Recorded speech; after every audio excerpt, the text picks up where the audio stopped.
Selamat pagi, siang, sore, atau malam Pak Aris dan teman-teman sekalian. Perkenalkan, nama saya Dewa Gafri Emmanuel dari kelas 12F absen 11. Kali ini saya akan mempresentasikan tentang Ordo Fratum Minorum yang merupakan salah satu ordo di agama Katolik dan juga lahir di Indonesia hingga saat ini. Penasaran? Mari kita bahas. Ya, Ordo Fratum Minorum adalah suatu komunitas religius dalam Gereja Katolik yang didasarkan pada ajaran dan prinsip-prinsip yang diajarkan oleh Santo Fransiskus dari Assisi.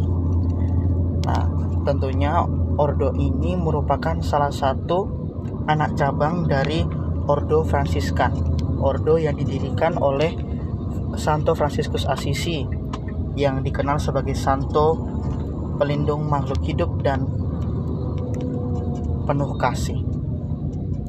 Ordo Fratum Minorum dianggap sebagai penerus Ordo Fransiskan yang asli di dalam Gereja Katolik yang merupakan terbesar dari ordo pertama. Dulunya ordo ini merupakan nama aslinya adalah Observan yang diadaptasi dari tahun ke tahun hingga berubah menjadi Ordo Fratum Minorum atau yang disebut OFM. Nah, saudaranya dari OFM ini adalah Ordo Santa Clara yang untuk kaum wanita, yaitu untuk para suster dan biarawan-biarawan. Nah, sebelum kita masuk lebih dalam, kita akan membahas tentang sejarah lebih lengkap sepak terjang dari ordo ini tersendiri. Ordo ini didirikan pada 1209 oleh Fransiskus dari Assisi. Sejarah pembentukan ordo ini bermula ketika Fransiskus, seorang pemuda kaya yang hidup di Italia pada abad ke-12, mengalami panggilan agung dan berusaha untuk mengikuti ajaran Yesus Kristus dengan cara yang sederhana dan melayani. Nah, sebelum itu ordo ini didirikan oleh Santo Fransiskus Assisi yang dulunya itu Fransiskus Assisi ini sebenarnya tidak berminat untuk mendirikan.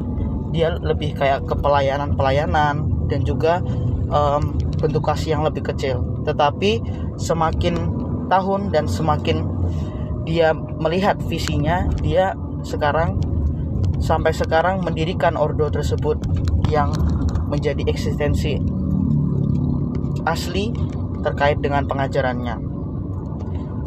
Lalu, nah, ini di sini ada gambar Paus Innocentius.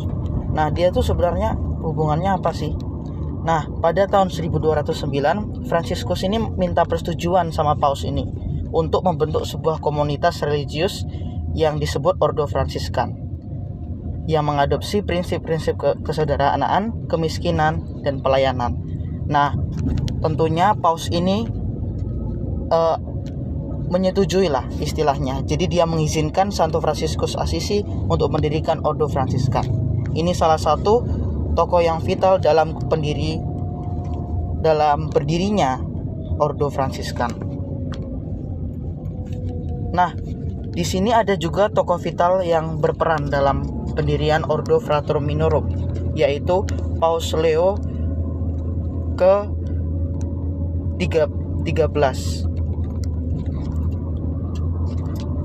Maksudnya Paus Leo ke-13. Di situ ada typo sedikit di PPT-nya. Nah, Paus Leo ke-13 ini itu berperan apa sih? Nah, kita tadi udah tahu kalau sebelumnya itu Fratum Minorum ini adalah Observan. 3 ordo pertama di Fransiskan. Karena bentukannya ini, dia itu termasuk hasil penggabungan. Kenapa hasil penggabungan? Karena pada saat zaman itu tingkat ketaatan pada masing-masing ordo seperti Observan, Respon, dan Konventual tuh ketaatannya itu berbeda-beda, dan mereka pun ada konflik dan berseteru pada ordo tersebut sehingga berpecah-pecah. Dan Ordo Fratum Minorum ini merupakan salah satu penyatuan dari ordo kecil-kecil tersebut. Sehingga pada tahun 1897 oleh Paus Leo yang ke-13 tetap merupakan institusi keagamaan Katolik yang terpisah dalam Gereja Katolik dan menetapkan Ordo Fraterminorum tetap berada di naungan pengajaran Fransiskus Assisi dengan penekanan yang berbeda.